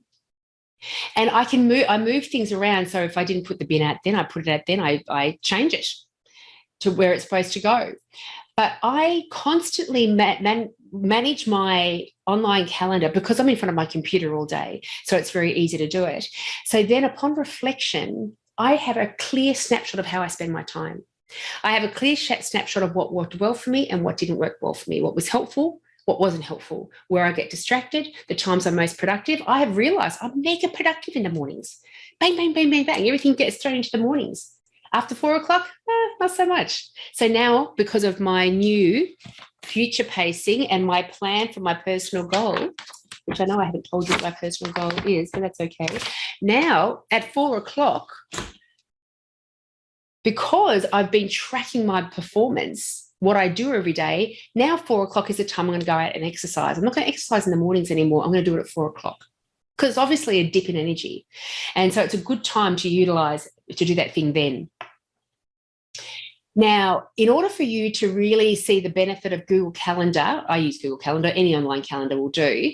I'm going to give you free access to some of the club presentations that I think are going to be really helpful in your goals achievement. One of them is this. It's a doing session on Google Calendar. It really is designed around the receptionist. And so if you've got a receptionist, get them to have a look at this as well, because it really helps them be more productive and efficient. So there's a link there. Do jump into the club for these free access sessions that I will give you, because they build out the information more so you really get to understand what I'm trying to talk about. A doing session in the club is where I teach you how to do a certain thing and step by step so you can implement it straight away. So you'll have access to that. So have a good look at that. But with the online calendar, what I encourage you to do, the minute this workshop ends, I want you to go back through all of your notes and your daily routine and the tasks that you need to get achieved. And I want you to schedule every single one of them in. The repetitive ones, put them on repeat. Schedule in your progress and then commit to yourself that you're going to be doing that. And part of that commitment, making sure you're checking in with yourself with a weekly audit.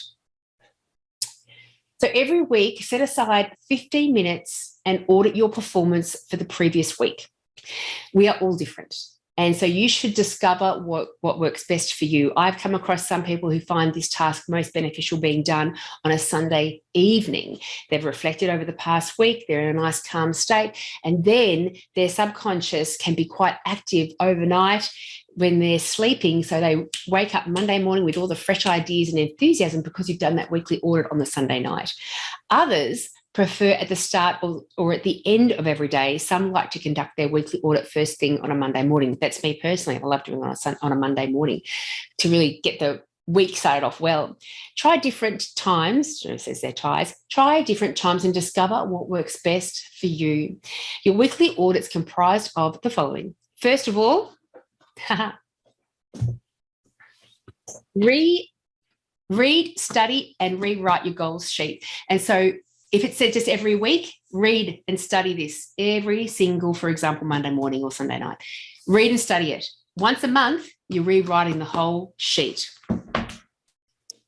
Number 2 is, and if you haven't got it on a sheet and you've got it on a notebook instead, and you're looking back over your worksheets, do that way instead. Then have a look at what tasks and behaviours brought me closer to my goals this past week. Do you see how the online calendar is going to work well with this? Because it's difficult to remember everything. I guarantee it's difficult to remember what happened in the past week. When you've got it all displayed in front of you on a calendar, That's when you can get a really clear picture. That's where everything comes back to mind again, to the forefront of your mind. So what tasks and behaviours brought me closer to my goals this past week? For example, I've got a couple of beautiful friends that when they ring me, and we will speak on the phone maybe every couple of months, it's always a long phone call, maybe an hour, maybe an hour and a half. So now, because I can actually see, gosh, they really do interrupt my most productive time of the day in the morning. Now I'm going to make sure I call them at 4 p.m. when I'm exercising and it's closer to your goals, and which ones don't. So then you can have a look at what behaviour could I improve this coming week. So this coming week, I'm going to make sure I'm going to schedule in my social time in the afternoon after 4 rather than have it during the day. And I'm going to start recognising that as a rule for my schedule moving forward. Or if you weren't getting out and exercising every day, don't sit there and go, oh, well, I'm a failure because I didn't exercise. No, let me look at the past week and reflect back and think, when would a better time of day have been to exercise? Because when I had it scheduled, I didn't get it done. So if you're scheduling it at 4 and you just run out of time to do it, try scheduling at 7 in the morning, first thing in the day. Get it over and done with. Don't have to worry about it for the rest of the day. So start looking at what improvements you can make from the previous week and plan for those the coming week. And then rejig things. Drag all your tasks around, your events around, your reminders, your notifications. Drag them to a better display that's going to suit you better because it's improved from last week. Then, very, very important, go to your GST list, your goals, strategies, tasks list, and schedule 1, 2, or 3 tasks for the coming week. I say 1, 2, or 3 because it depends on how big these tasks are, how involved they are, and how much time you have. If you're a dentist and you're in surgery most of the time, block those times aside. You can't get other work done then. So it depends on your busyness and what your time is taken up with and the size of the task as whether you book in 1, 2, or 3 tasks for the coming week. You need progress. You need to be ticking things off every single week to have even a dream of getting to your goals. So that's your weekly audit, and schedule in your weekly audit like every Monday morning, every Sunday night. Have it as a recurring thing. Do weekly audits. Set yourself aside 15 minutes or half an hour, depending on whether you're going to be rewriting your big goal sheet or not. So set the time aside. The next thing is to establish your accountability partner. I promise you this will make an enormous difference when you have a regular booking with them, a regular Zoom session, a regular phone call, a regular physical meeting with them. Remember, it takes you from 10% chance of achieving your goals when you just identify it to 95% chance of you achieving your goals when you commit to the goal, when you make a plan to achieve the goal, when you put a timeline on it, and when you get an accountability partner that you meet up with regularly. 95% chance of achieving your goals. Why wouldn't you do it? So overcome the fears around that, overcome the unhelpful thoughts around that, and just freaking do it. Just do it. Get that progress happening. And so accountability partners help you stay on track. They keep you motivated as well. They provide you support and advice. Quite often they're giving you great ideas on how to tackle that important thing. They share your happiness and success as well. They're a real cheerleader for you. And they help you to push your limits. So the accountability partner is a crucial step to achieving your goals if you are deadly serious about achieving your goals this year, both personal and practice. To get the accountability partner going.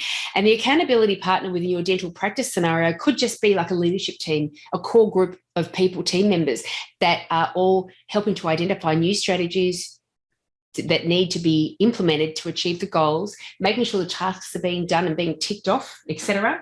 So the accountability kind of is built into the dental practice situation just with your regular meetings and action that you're taking. So GST, goals, strategies, tasks. This is how it's done. So you start off with the goal. We've discussed that. We've determined what strategies, up to 3 strategies per goal. We've determined which strategies we're going to need to roll out that can help us achieve our goal. Each of those strategies then has a series of tasks that need to be done in order to action the strategy.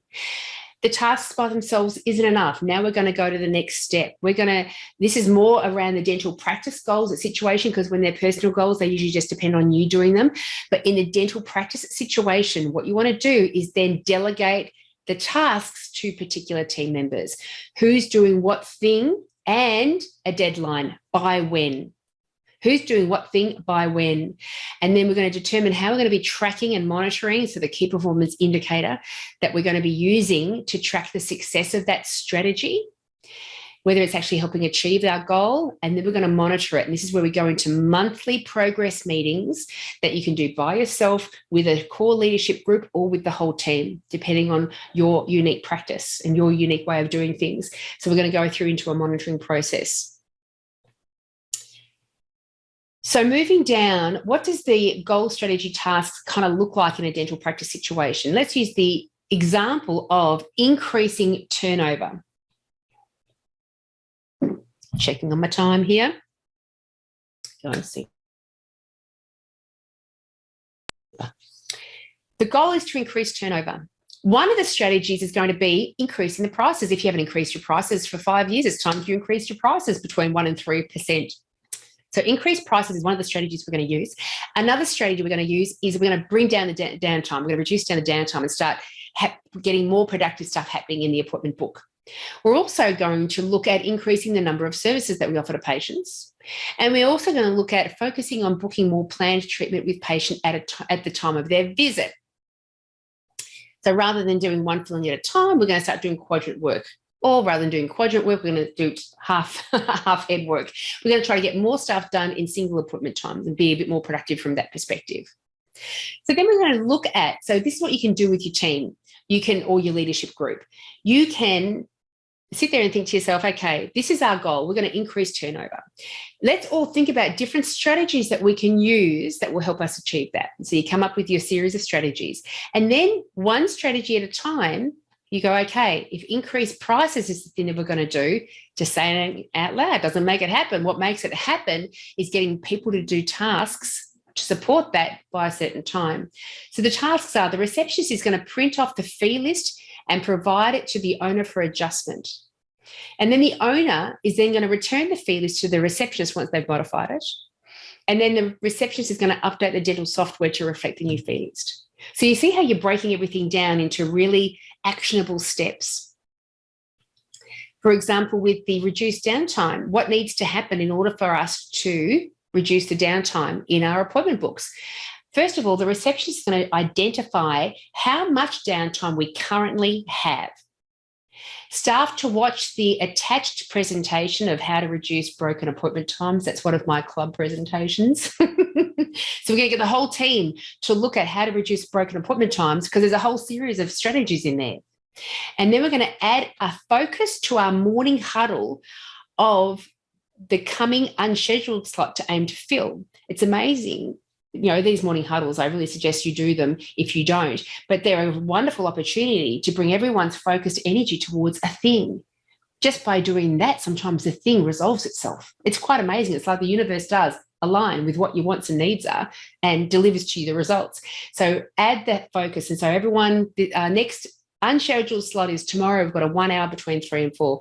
Let's see how we can go filling that up. It's not that you're trying to find work that's not there. It's just for some reason, the process of doing that, it just ends up filling. The receptionist will get a phone call, got a broken tooth, it's a big molar tooth. They need it fixed on the day. Come in at 3 tomorrow. The dentist, is doing an examination on a patient, and rather than saying you've got 2 fillings that need to be done on your upper right-hand side, book in any time, they're saying you need 2 fillings on the upper right-hand side. We could do that tomorrow for you at 3 if you like. Get it over and done with. And so it just happens. The other task we're going to do is modify appointment confirmation. So if you're getting a lot of failed to attends or late cancellations, we're going to modify how we do the confirmations, because it's obviously not working well enough. So you start breaking everything down into specific tasks.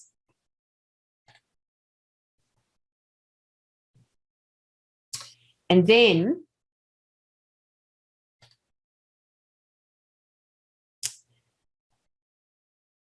we're going to start moving that into monthly meeting situation. And this is how, and I'm going to be leading into a document that's going to help you do that. There's a couple of different ways that we can do this. It all depends on how many goals you're trying to achieve, how many strategies you've got going on, how big your team is, all the rest of it, how many delegated roles they're going to be. So for every strategy, there will be a way to track the results that you are achieving. With some strategies, this can be quite straightforward. For example, if the strategy is to reduce the number of failed appointments, then you simply count the number of failed to attend every month, and it will let you know of any tasks that you've identified. Sorry, let me start that sentence again. Then simply counting the number of FTAs every month will let you know if the tasks that you identified to fulfill this strategy have been successful or not. Easy as that. Last month we were 50, this month we're 40, we're reducing it, it's working. Also, your dental software can easily generate many reports as well. However, there might be some strategies that require a more manual approach. An example would be creating a survey for patients to complete to gauge patient experience satisfaction should your goal and strategies be to improve the patient journey through your practice. So you think, how do we know if the patients are happier? Ask them. So what you want to do is always identify the way of tracking success, the way of tracking whether that strategy is going to be successful. And so that is called a key performance indicator. So you're going to be tracking the key performance indicator for each of the goals you're trying to achieve and making sure the strategies are doing indeed what they're intended to do. So key performance indicator is brought down to be a KPI.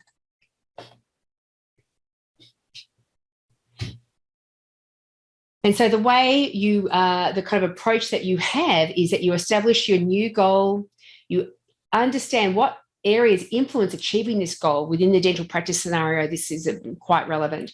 What action are we going to take to improve in this area? How are we going to track our progress? And then we monitor it, achieve the goal, establish a new goal. And we're just constantly on this constant and never-ending improvement journey. As you are having your monthly progress meetings, if you're finding that you're not getting the strong enough results, then you get the opportunity to modify the strategy, modify the tasks involved, or maybe you have to turf the strategy out and replace it with another one, which is why it's great to have 3 strategies. So you've got plan B to roll with. Now, this is the Excel document that I was briefly showing you earlier. This is one which is very, very good if you've got a large team, you're delegating many tasks, you have got, and you really want to stick to a firm plan of achieving your practice goals. I've got the link to it here, and I'll open it up because I think, unless I can actually easily, I might be able to easily just blow this one up a bit so you can see it more clearly. Here we go. Oh, yes, we can blow that up nicely. So this is an Excel document. This is one method of tracking performance. This Excel document I've designed for, let me just get rid of that. When you've got various different goals in place, you may have goals that are financial. They might be team orientated. They might be patient oriented. They might be leadership oriented. So select your financial goal, for example. The next step down is to complete the strategies. So identify the 3 separate strategies for that goal achievement. You do this as a team. And then on each, you've got multiple worksheets within this document. And then for each of the strategies, for this one, this is the blue one, this is number 1 strategy, you've identified all the tasks. There might be 1, 2, 3, 5 tasks that need to be completed in order to action that strategy. So you write them in here. Then, important step, we're going to delegate somebody. So for this particular goal, for this particular strategy, for this particular task, this person's going to do that task. Write that one in there. This task number 2, this one. Task number 3, this one. And then we're going to have a due date. So each of those tasks, those people have a due date placed onto each of those tasks. We're going to determine right down here how we're going to modify progress. What's the KPI that's going to help track our performance there? We're going to have a starting point. Always find your baseline. Okay, what are our current FTAs now? We've got, just say we've got 15 a week right now. 15 is the starting point. And then in a month, we're going to recheck that KPI Now they're down to 10. In another month, we're going to update that figure again. Now we're down to 8. So we're moving progressively forward. We're going well. And then any notes here that you may have.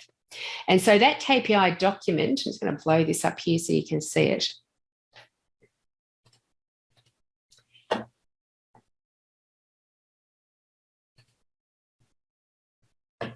I've got an example sheet there. I did have one. I'll make sure that that is there so you can actually see the example sheet. That's the one I just showed you. And with the worksheets down the bottom here, you've got your first type of goal, strategy number 1. First type of goal, strategy 2. Number 2 is blue. First type of goal, strategy 3, and its series of tasks. And then you've got your second type of goal, and we go through the same process. First, the type of goal, the number strategy, and all the tasks involved with that. And if you have got a really organized little process going on, this can help you enormously. You bring this updated document to every one of your progress meetings. Everyone knows who's getting what done. Everyone's got their due date, their timelines, and it gets checked every single month. Now, another way you can go about this is, make this smaller again, is Trello. Now, Trello is an online application that helps you with your goals achievement, and it has the expanded capabilities where you can actually bring your whole team into this Trello board. Let me see if I can quickly open it up for you.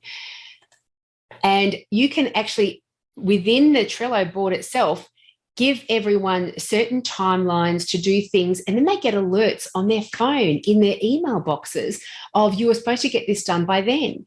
You can have team members interacting with each other within these cards and helping each other, supporting each other along the way. Already got this done. Now I need this, at Nikki, can you help me out with this one? And without even having a formal meeting, everyone is interacting at the times that suit them. They're not having to wait to the person get out of the surgery for me to talk to them. I can actually communicate with them right here within Trello. This is a tremendous platform if you're going through, for example, practice renovations. You're building another room onto a new surgery on. You have got a lot of activity being required to be done every day by various different people, and you want to get that sense of progress strong and the accountability strong as well. And this is where Trello can help enormously. I've set up this GST Trello board. If you're interested in it, let me know, email me, I'll add you to the board and then take myself off the board. Then you're free to use it yourself. But within this board, I've got these templated cards where you can have your goal, you describe the goal, you label which strategy you're talking about, list all the tasks for each of those strategies. You're identifying who that's being delegated to. You can pop, as I say, your deadlines in there as well. But that is a wonderfully useful tool. And here, I've got a doing session for Trello. So if you're interested in what Trello can do or whether it's going to be useful for your team, look at that doing session for Trello. And by the end of that, you'll know whether it's for you or not. It's been super useful during COVID lockdowns, I tell you, where the whole team were working remotely from home and we wanted to get that strong sense of progress. So using Excel to track your KPIs, this is another thing that I'm going to be showing you that has a doing session for it as well. So that's going to be in your resources list. So if you like the look of it and you think, gosh, how can we do that? And then I can show you how to do that easily. And I've got a templated version with all the formulas, so you can actually just download it, start using it yourself straight away. So it lists all of the key KPIs that I suggest practices list. You can start with 1 or 2 or 3. You can jump in and do them all if you'd like. But there's gross invoices per provider. There's the number of days each provider worked. There's the number of productive hours each provider was working to achieve their turnover, their average dollar amount per day, and their hourly rate. All of these things I explain within the club presentation around this. I explain my reasoning behind all of these KPIs. Putting a note here for myself to remind myself to add that to the lesson there. Tracking the downtime, the new patient numbers, how much you're spending on consumables, advertising and marketing, what your outstanding accounts are, and what your final profit and loss is as well. And so Excel, if anyone is comfortable with Excel, it is a great way of, of tracking all of your strategies to make sure that they're having the impact that they're designed to have within your practice. I suggest tracking KPIs all the time anyway, whether you have goals or not. It's got so much use for it, and you'll find out all the useful benefits of tracking your KPIs within the club presentation, which I will be sharing with you. Okay, we're going into another sprint. What I would like you to do in this sprint is this is just for the dental practice situation. So what I'd like you to do is to start to look at all the goals of, pick 1, 2, depending on how much time you have, how much you can get done in the sprint time. Pick some of the goals and strategies that you can use to help you achieve your practice goals. And let's start getting a whole bunch of tasks listed down, because what we want to do is, once you finish up this workshop, those tasks are things you're going to action straight away.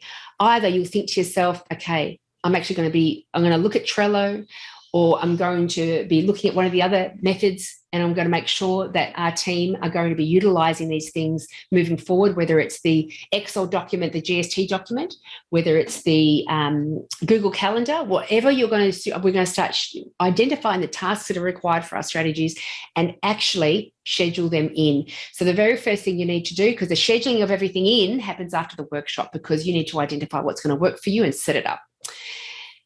But what we want to do is make sure that those practice goals that you've identified, have we got all the strategies listed down, and are we thinking of all the tasks that are required to meet those strategies? So on as many pages as you can do within the 20-minute sprint, that's what we're doing. I'll leave this page up here for you so you can use that as your guide. But we're going to be meeting back. It's now 11:21. We're meeting back at 11:40. So again, use the Q&A if you need to. And I'll see you back here in 19 minutes.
And welcome back.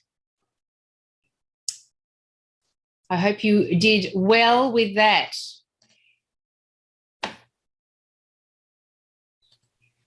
So now that we've got, and you'll continue on working on these, and it'll be a constant effort, whatever practice goals that you have, that constant effort of making sure that you've got the clear goal, the strategies that you have identified that can help you achieve that goal, and then break that down to the series of tasks. Who's doing them? When are they going to get done by? And it's going to really help you get the progress that you need to continue achieving your goals. So by the end of the year, that you are reflecting back saying, look how far we came, and you really are reinforcing in yourself and your team members, this is the way we get things done here. So it's enormously motivating when you do that as well. We're going to talk a little bit about what drives your team members and you in terms of in our natural human behavior and responses. What are our drivers? And Daniel Pink, in his book called Drive, said that he found that there were 3 drivers of our behavior. This is for you and all of your team members as well. Number 1 is autonomy. Number 2 is mastery. And number 3 is purpose. Now, autonomy is when you're in charge of what you do. You're in charge of your day, how you roll out your tasks. A good way of thinking about autonomy is you are removing someone's autonomy when you are micromanaging them. I've been micromanaged in the past, and I have been a micromanager.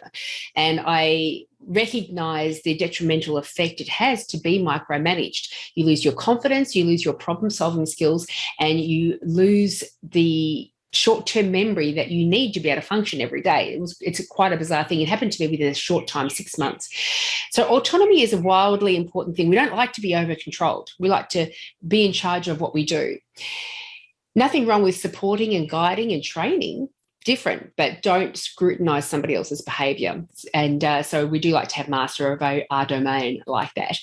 The second area, the second driver that we have is mastery. This is a wonderful thing if you've got part of your team culture as constant and never-ending improvement, which is something that I encourage all dental teams to embrace. That when each individual team member is constantly and never-ending improvement, that's the journey that they're on, the practice will be improving all the time as well. And we do love, as a human being, one of our main drivers is to master what we do, to become very, very good at the things that we do.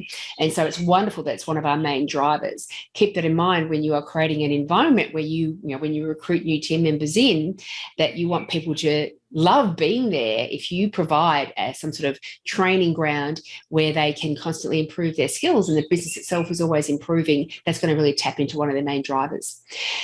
The other one is purpose. So we like being involved with the achievement of goals that are greater than ourselves, a purpose that is greater than just us by ourselves. Again, lends itself beautifully to the dental practice situation.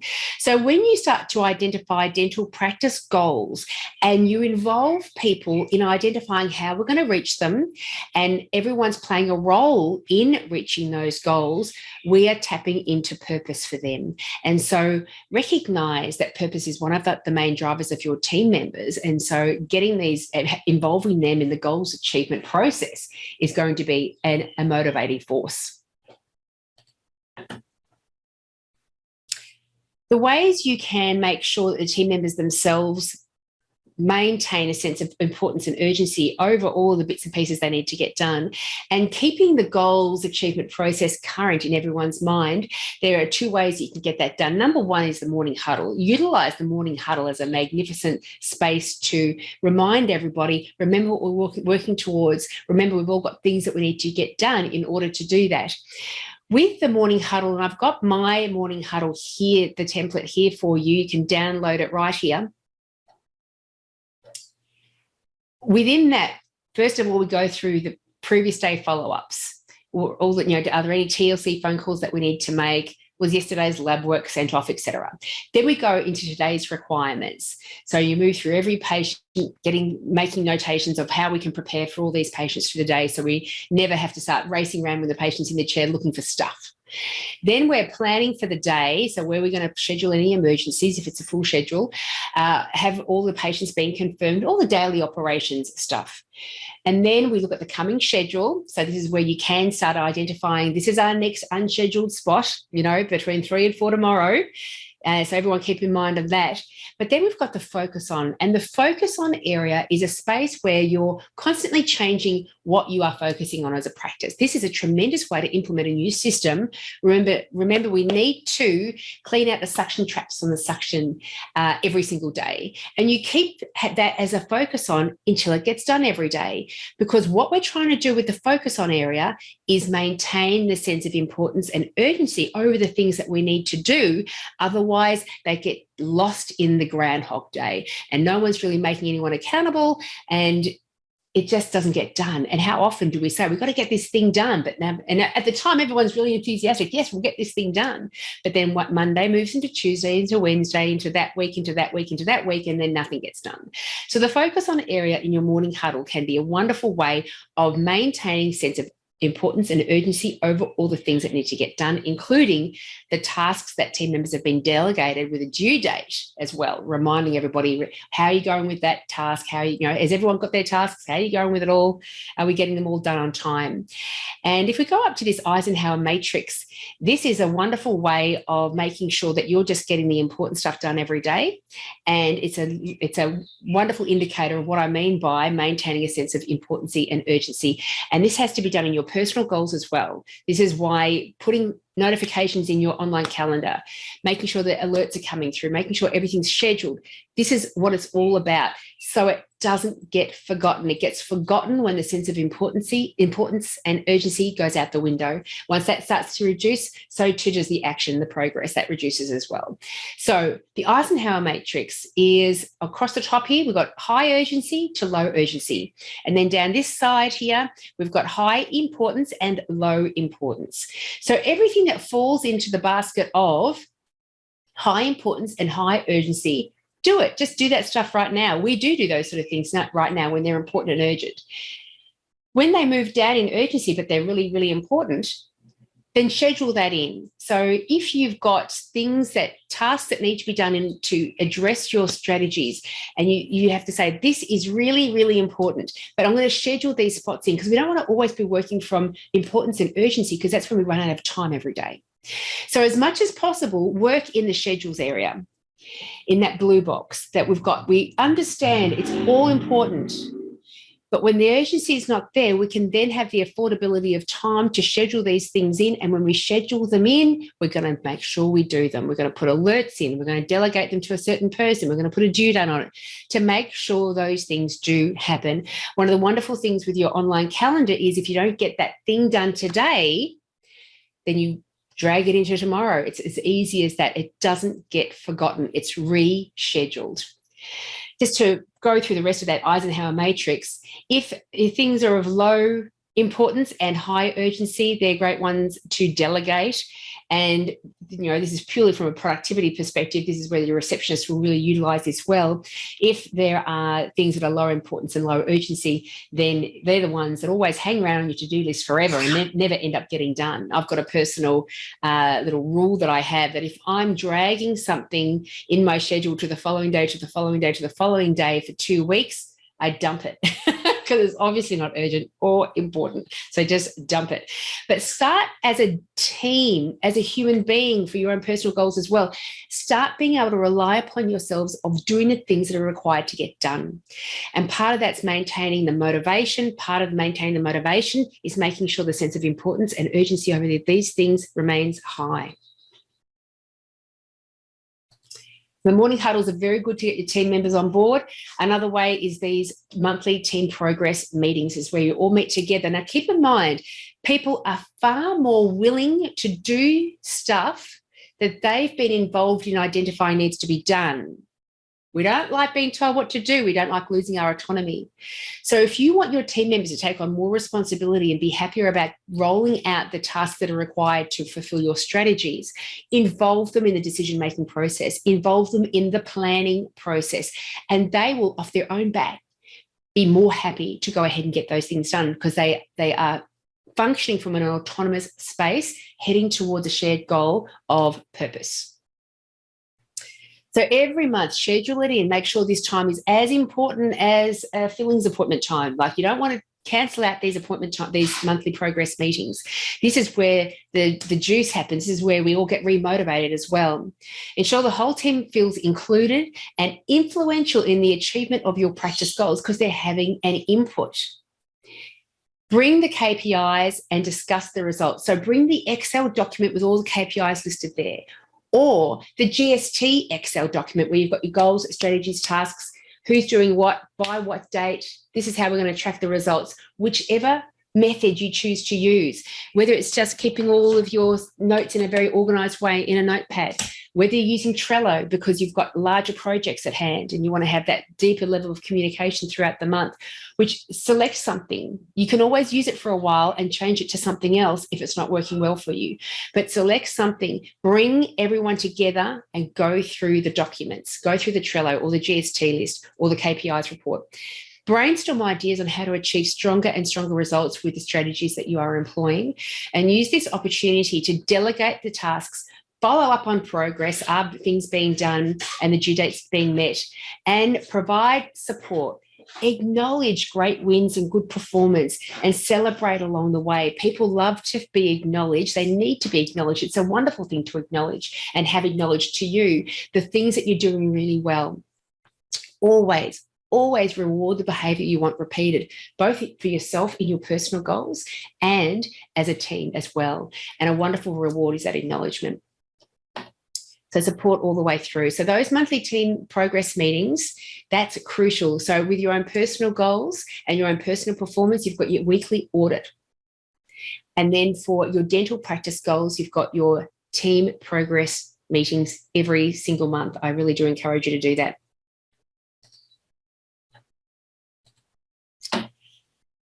So congratulations, you've come through nearly 3 hours of this workshop, got a whole bunch of work done, I hope, and you are ready to then close off and start going into the other resources that I've got for you that will help you finalise your plan, get everything scheduled into the process that you want. I really do encourage you to do that online calendar situation. Works for me so beautifully well. And tap into all the resources that I'm now going to go through with you. And I'm going to be adding, I've got a little few notes here to add a few more resources there for you as well. I will be sending you through a follow-up email once the recording has been loaded. That's a great time to log in and have a look at the recording again if you would like at any time throughout the whole year. You've got access for a whole year, and start going in through these resources list and find things that are going to be really helpful for you moving forward and achieving all of your goals for 2022. Number one, I do suggest you get onto Blinkist. Blinkist is a app you get for your smartphone, and it summarizes really helpful book titles for you. So you can listen or read the summary, and they're even doing it for podcasts now as well, doing a summarized version of some of the podcasts as well, and have the goal of getting through one helpful book every day. It's easy to do it. These Blinkists only last about 10 to 15 minutes, or it take only about 10 to 15 minutes to read as well. So they are wonderful, wonderfully helpful. So download Blinkist onto your smartphone straight away. Some of the books that I'd suggest are Charles Kovess, Julia Parker Practice Success co-founder and Australasia's passion provocateur, has got 2 fantastic titles, Passionate People Produce and Passionate Performance. These are wonderful when you want to start bringing in a passionate performance to your workplace, to your goals, to your team. I think these books should be in every team member practice library. Everyone gets a chance to read them. I think they're enormously powerful, and they help people understand the way they function and work. The other book was the one that Alter Ego Effect by Todd Herman that I mentioned earlier. Also, Atomic Habits is a wonderful one. So for your personal goals, and you can really tweak these lessons and understand how you can have your dental team habits be modified and changed as well. Understanding what makes us do our habitual stuff and how to actually break bad habits and replace them with good habits is a really super skill to learn. And so Atomic Habits is a wonderful book there. The club presentations that I'm sharing with you is the value of tracking your KPIs. So that's, and also the doing session on using KPIs to track your KPIs. So using Excel to track your KPIs.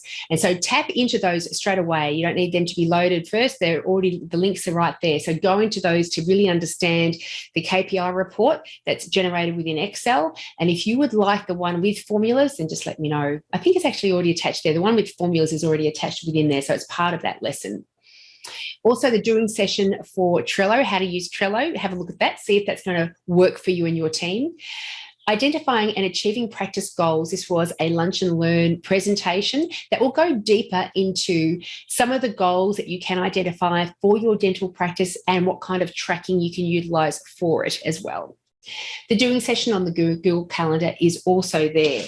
I'm going to be adding to that the podcast episode where I talk about my Empower Walk as well. It's called The Importance of Self-Confidence, I think it's called. So that will be listed there as well.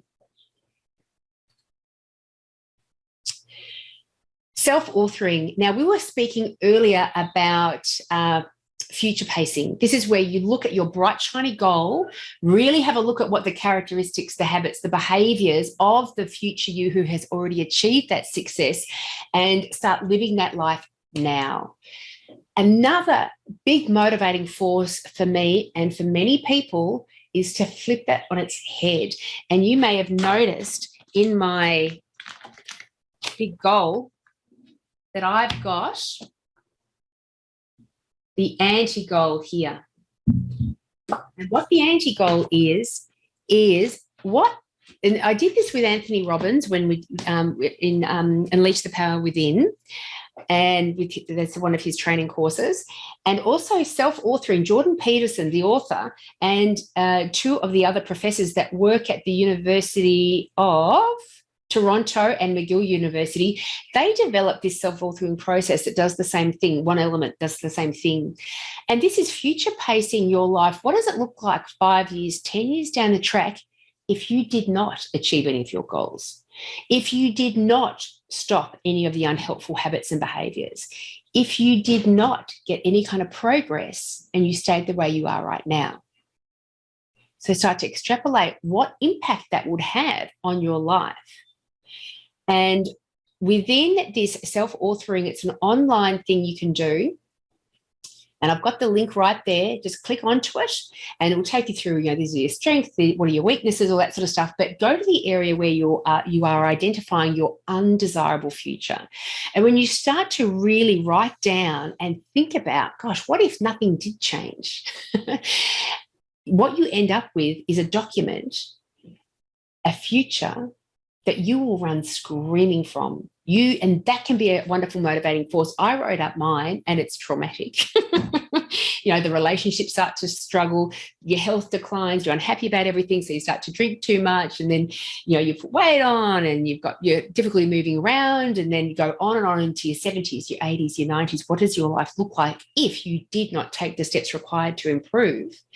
And it doesn't look pretty at all, and it ends up being a wonderful motivator. So you either get motivated towards a bright, shiny future, or you're motivated to run screaming from this future that you do not want, the anti-goal. So that might be, for me, it's a wonderful motivator. That might be a good motivator for you as well. So I encourage you to go into the self-authoring process, do it for yourself, and see if it's going to work for you. Now, I wanted to talk to you briefly about the club membership. Now, when we're talking about accountability partners and how that shoots you up to a degree of 95% chance of achieving your goals if you were to meet in with an accountability partner every month, say, on a regular basis, you are more overwhelmingly likely to achieve your goals. And the club can actually play that role in your world. I am going to be offering some sort of follow-up if you would like it. So in the chat right now, if you wanted to meet up again, maybe in a month's time, so I can be that initial accountability partner for you, answer any questions that you have around developing the documents that I've discussed and designing your plan for your goals achievement, please put it into the chat now, and I will make sure that if there are enough members that would like that, then I'll make sure that we organise that. But do consider the club membership. A lot of the stuff that I've spoken about in today's workshop, I touch on each specific area individually through the Lunch and Learns that I develop for the club members. These Lunch and Learns come out regularly, a couple of times a month. They used to be every single week, but people were getting a bit too overwhelmed with the amount of information coming through. And also, what we've just added to make it a much more interactive experience is live sessions. Just like today, the live sessions, they go for 2 hours. They happen twice a month. And this is where we learn about a particular thing, one little element of your dental practice management, your self-awareness, your goals achievement. And we talk about that one thing for about half an hour. And then we do 2 sprints to get things done, 25-minute sprints. And then we do a bit of a mastermind at the end for the last half hour, where we've got a collaboration with all of us. We all throw around different ideas. Did you know about this? What about using this resource? Let's help each other on the journey of overcoming the obstacles to getting the success that we need, both in our personal life and our dental practice life. So those live sessions happen a couple of times a month. You've also got access to the whole library of past Lunch and Learns, and there's 90 episodes of them. They cover leadership, patient management and communication, reception, practice management, clinical stuff, all team, everything that you need for dental practice management, effectiveness in that space. I have got 90 Lunch and Learns already in the vault, in the library, that you get access to straight away. You've also got me 20 minutes every single month where you and I can jump on to a Zoom call together, and I can be your accountability partner long-term going off into the future. And so you get to learn how to be more confident in your role and in the management of all of your responsibilities. Become more efficient, productive, and develop a stress-free dental practice. Improve the operations of your day. Build a team of top performers. Develop your leadership skills.